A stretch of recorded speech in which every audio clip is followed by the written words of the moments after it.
next episode. So we crossed the Vada. We are almost home to Visakhapatnam, and from there it's like a 20-minute journey to home to the apartment. Yeah. Mountains have came. Mountains. So yeah, I'll update you guys there, and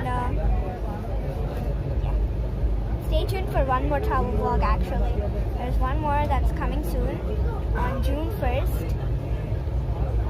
So yeah, I guess. Yeah, look at this.